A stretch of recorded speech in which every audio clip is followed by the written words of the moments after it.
Bismillahirrahmanirrahim. Bunga sekuntum di atas batu. Assalamualaikum warahmatullahi wabarakatuh. Innal hamdalillah wassalatu ala Rasulillah, amma ba'd. Wabah corona datang dari negeri Wuhan, nun jauh di seberang. Yuk kita tetap jaga kesehatan agar tidak terserang.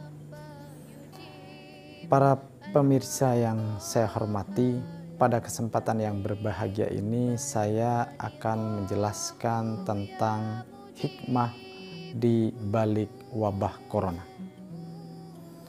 Tentu wabah corona ini tercipta itu atas izin Allah Subhanahu wa ta'ala.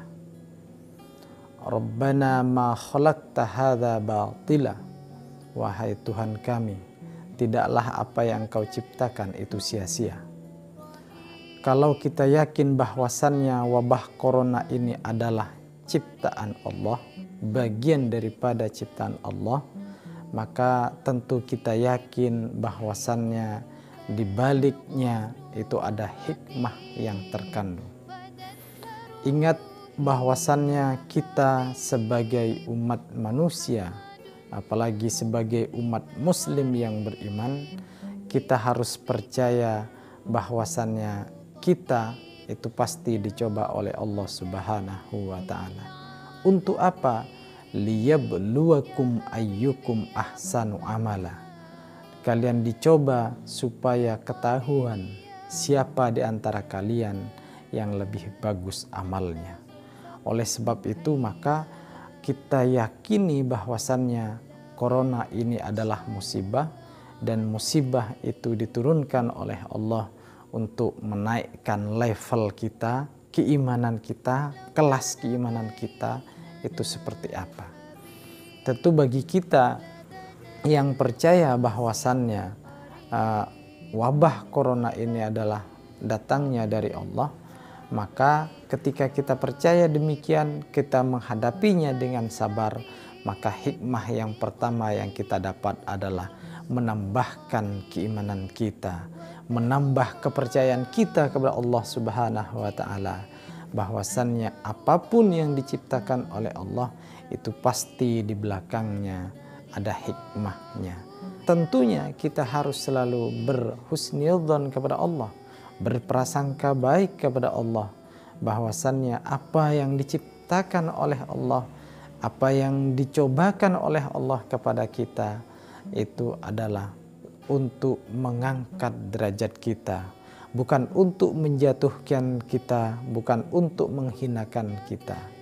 Oleh sebab itu hikmah yang pertama di balik corona ini adalah semakin menambah keimanan kita kepada Allah Subhanahu wa ta'ala. Bahkan sampai saat ini masih banyak musola, masjid itu di lockdown, ditutup untuk sementara. Walaupun dibuka tapi jemaahnya dibatasi. Tetapi ingat bahwasannya untuk menambah keimanan kita itu kita tidak harus beribadah di masjid di masa corona, ya, dalam tanda kutip di masa corona. Untuk menambah keimanan kita justru di masa seperti ini kita lebih dekat dengan keluarga kita, berjamaah dengan keluarga kita, beribadah bersama keluarga kita di rumah. Tentu itu akan semakin menambah kenikmatan dan kekhusyuan kita selama beribadah di musim corona. Daripada kita datang ke masjid, ke musola, berkumpul rame-rame di tempat yang luas misalnya, saat di sampingnya ada yang batuk sedikit saja, ini corona pula itu. Padahal di dalam sholat ini justru mengurangi kekhusyuan kita. Setiap ada orang batuk bersin sedikit itu kita akan curiga, dan pada saat seperti itu justru bukan membuat kita tambah khusyuk, bukan membuat kita tambah tenang saat kita beribadah kepada Allah, karena masih curiga, jangan-jangan samping saya adalah kena corona, samping ini jangan juga terinfeksi corona. Ketika seperti itu maka ibadah kita tidak khusyuk. Oleh sebab itu maka lebih baik pada saat seperti ini Kalau tidak memungkinkan, apalagi kalau tubuh kita memang sudah memiliki penyakit yang lain, maka lebih baik sholat di rumah. Ingat bahwasannya hibdun nafas itu lebih diutamakan daripada hibduddin. Menjaga kesehatan jiwa itu terkadang didahulukan daripada menjaga agama. Bagaimana kita akan menjaga agama kita, keberagaman kita, bagaimana kita akan menjaganya kalau misalnya kesehatan kita terganggu, kesehatan kita tidak stabil. Oleh sebab itu, hikmah yang pertama adalah menambah keimanan, memperkuat keimanan. Jangan sampai dengan adanya musibah ini justru turun keimanan kita. Kenapa bisa turun? Karena kita berprasangka buruk kepada Allah Subhanahu wa Ta'ala. Karena kita dengan adanya wabah ini mencaci sana, mencaci sini, pemerintah begini, ulamanya begini, MUI-nya begini, semuanya tunduk kepada inilah, kepada itulah. Nah, ini akhirnya kita selalu berprasangka buruk. Nah, ketika selalu berprasangka buruk seperti ini, maka tentunya keimanan kita turun pada saat itu. Ingat, wabah seperti ini justru kita harus selalu berprasangka baik kepada Allah dan kepada aparat-aparat yang memang ditugaskan. Pada saat kita selalu berprasangka baik, maka kehidupan kita akan bahagia, tentram, damai. Ketika damai, tentram, maka tentu imun kita juga akan kuat. Iman kuat, imun kuat. Tapi ketika dia sudah mulai berprasangka buruk, berprasangka tidak baik, selalu bersuudzon, maka keimanannya rendah, imunnya pun akan rendah. Karena dia akan dibayang-bayangi oleh prasangka buruknya tadi.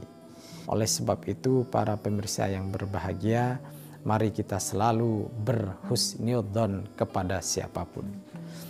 Adapun hikmah yang kedua adalah tentu dengan adanya wabah ini banyak kantor menerapkan kerja dari rumah, bahkan anak-anak kita disuruh sekolah di rumah.